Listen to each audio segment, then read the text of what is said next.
अपने YouTube channel पल्लू रंगीला Gangu blog पे। आप लोग जानते ही हैं डेली हिस्ट्री पॉलिटी की क्लासेज इस समय चल रही हैं और आज हम 1833 के चार्टर एक्ट पे पहुंच चुके हैं। तो आज हम कहां पहुंच चुके हैं? तो आज हम 1833 के चार्टर एक्ट पर पहुंच चुके हैं और आज हम आप लोगों को बताएंगे कि 1833 का चार्टर एक्ट इतना क्यों महत्वपूर्ण है। यह सब हम जानने समझने का प्रयास करेंगे और आपको भी समझाएंगे। तो देखिए किस प्रकार से 1833 के चार्टर एक्ट के द्वारा कौन कौन से कानून भारत में लाए गए। तो चलिए शुरू करते हैं 1833 का चार्टर एक्ट। तो 1833 का 1813 में चार्टर एक्ट आया था, वह आपने पढ़ लिया है और अब हम 1833 के चार्टर एक्ट के द्वारा पढ़ेंगे कि 1833 के चार्टर एक्ट में पहला प्रावधान यह किया गया कि अंग्रेजों के बिना अनुमति पत्र ही यहाँ भारत आने रहने तथा जमीन खरीदने की अनुमति दे दी गई। तो अगर 1833 के चार्टर एक्ट में सीधा कह दिया गया अगर आप भारत में आना चाहते हैं और यहाँ पे स्थायी निवासी बनना चाहते हैं और यहाँ की भूमि खरीदना चाहते हैं तो इसके लिए आपको अंग्रेजों के बिना अनुमति पत्र के ही यहाँ निवास कर सकते हैं और रह सकते हैं और जमीन भी खरीद सकते हैं, यानी अपना पूरा स्थायी जीवन यहाँ व्यतीत कर सकते हैं। यह 1837 के चार्टर एक्ट के द्वारा प्रावधान किया गया। और अब देखिए किस प्रकार से दूसरा प्रावधान किया गया। भारत में दास प्रथा बंद कर दी गई था, गवर्नर को आदेश दिया गया कि दास प्रथा समाप्त करें।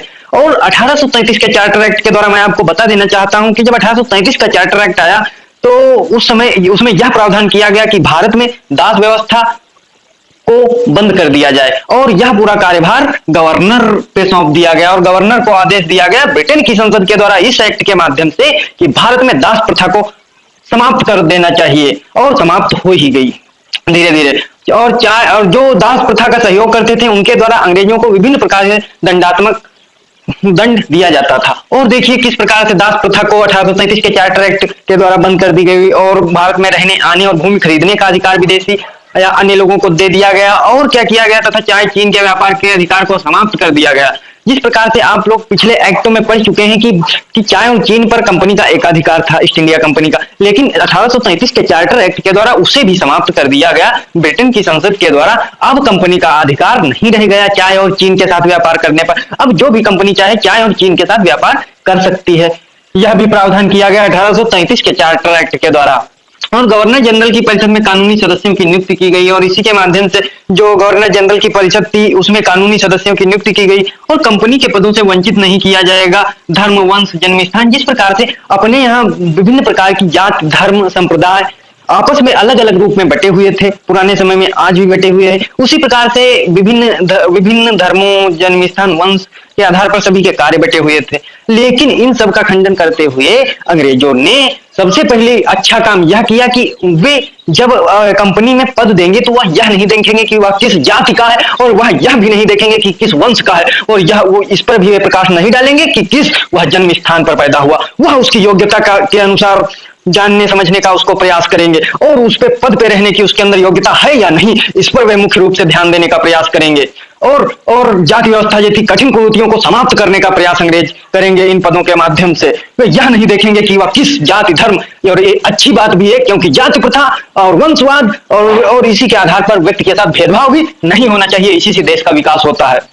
मैं यहाँ की बात नहीं कर रहा हूं, मैं वर्तमान समय की यह बात बता रहा हूं। और जिस प्रकार से इन लोगों ने धर्म, वंश, जन्म स्थान के नाम को बाहर हटाकर और कंपनी में जितने भी पद थे उनको योग्यता के आधार पर देना चालू किया, यह भी एक अच्छी बात थी क्योंकि पुराने समय में जाति प्रथा बहुत ही चरम पर थी। अगर कोई किसी उच्च जाति का तो उसका सिर्फ काम युद्ध लड़ना है, अगर कोई निम्न जाति का तो उसका सिर्फ काम कपड़ा धुलना है, बाकी कहीं कुछ हो रहा हो इससे नहीं मतलब। यह बहुत गंदी प्रथा है। अगर देश पे कभी भी संकट पड़े तो सभी को एक जाति, एक भारतीय धर्म को अपनाना चाहिए और दुश्मन को मुंहतोड़ जवाब देना चाहिए। यह सदैव याद रखना चाहिए, ना किसी की कोई जाति है ना कोई धर्म, हम सब भारतीय हैं। यह मानवता का विचार रखकर भारत देश का विकास हर युवा के द्वारा किया जाना चाहिए। और देखिए किस प्रकार से तो कंपनी में इनको मद्देनजर न रखते हुए पूरा धर्म इस योग्यता के आधार पर पद देने का प्रावधान 1837 के चार्टर एक्ट के द्वारा किया गया और बंगाल का गवर्नर जनरल भारत का गवर्नर जनरल हो गया। और 1837 के चार्टर एक्ट के द्वारा जो पहले मद्रास और बंबई और बंगाल का गवर्नर जनरल होता था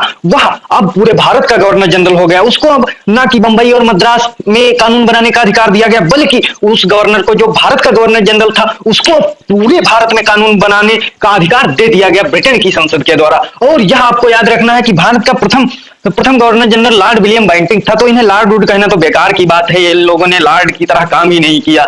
इन लोगों ने इतना भारतीयों का शोषण किया है, इतना शोषण किया है कि आजादी की जंजीरों में बंधा देश और देखिए लॉर्ड वुड कहना इन्हें बकवास की बात है। और देखिए विलियम बेंटिक जो था यह भारत का प्रथम गवर्नर जनरल था। विलियम बेंटिक जो था यह भारत का प्रथम गवर्नर जनरल था।